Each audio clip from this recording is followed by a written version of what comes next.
Another week of me trying to figure out what the heck is going to happen in the NFL. What could possibly go wrong? What's going on, guys? Diggs Report here, back to you with another video. And yes, I will be making my Week 5 picks. Let me know what you guys think down in the comments below. Let's jump right in with this Thursday night game. Alright, the Thursday night game is going to be Indianapolis taking on Denver. A matchup that, if you asked anybody in the offseason, was thought to be a pretty good one. And it turned out that's not the case. Both of these teams have been struggling. Indianapolis and Denver have both been having problems on the offensive side of the ball. Some people are really surprised by that. In the end, I'm going to go with Denver at home over Indianapolis. But man, these offenses need to get something going. Giants taking on Green Bay, another London game. 2 straight weeks of a game in London.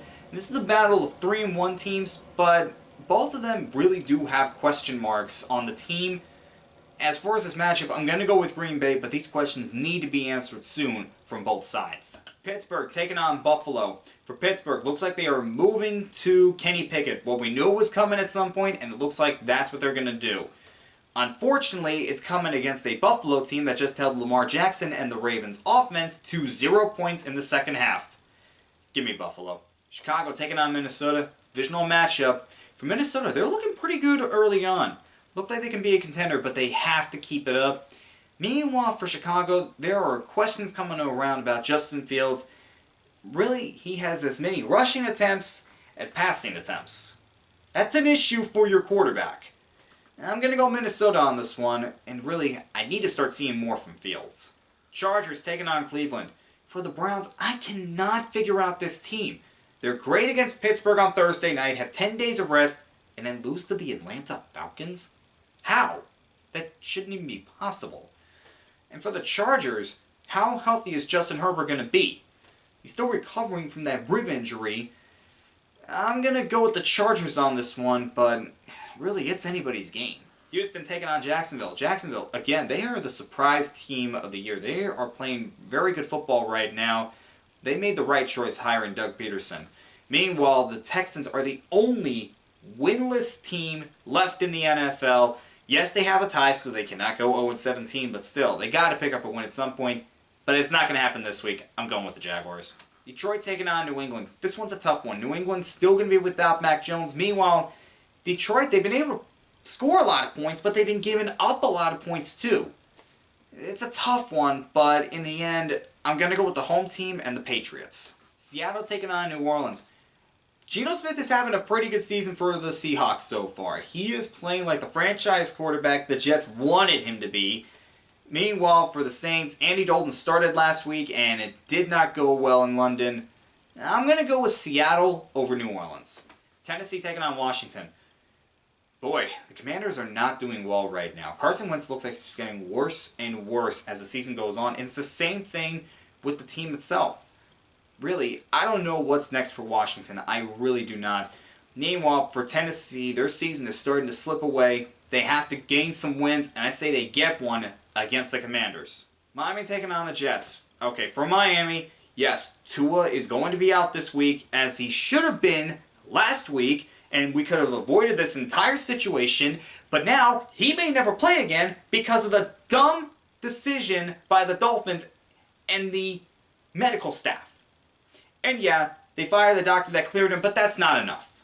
We're going to find out what happens here, and if that was Tua's last game, then that's a shame because he was playing very well. Meanwhile, Zach Wilson came back last week for the Jets.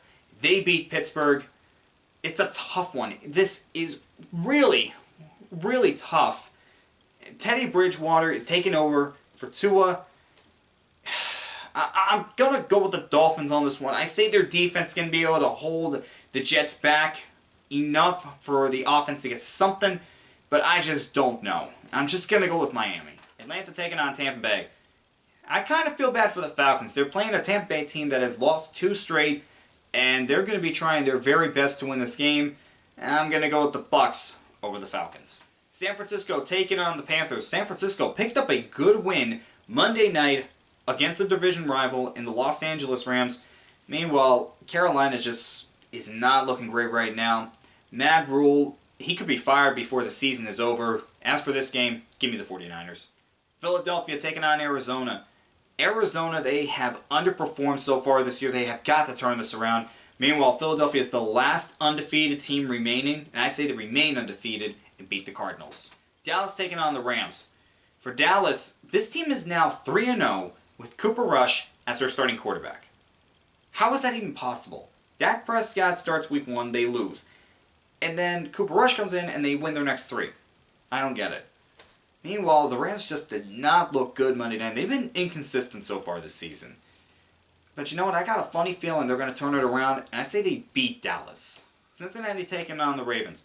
For the Ravens, I have no idea how they have blown 2 second-half leads of at least 17 points already this year. You don't see that from a Baltimore team. They have got to put it together on defense and figure out what the heck's going on. They got to figure this out. Meanwhile, for the Bengals, they lost their first 2, won their next 2. Their offense is starting to go into motion right now. When Burrow does not have a lot of time, he's not going to be that great. When he has time, he's perfectly fine. Luckily, he's playing a Ravens team that cannot get to the quarterback. Give me the Bengals over the Ravens. And our last game is going to be the Raiders taking on KC. This is a classic rivalry game. Raiders picked up their first win of the season last week. Meanwhile, KC is coming off a win against the Buccaneers. I'm going to go with KC on this one, but I would expect this to be closer than people think. You'd be surprised what happens with division rivalries. Alright guys, those were my picks for Week 5, and I will see you guys next time.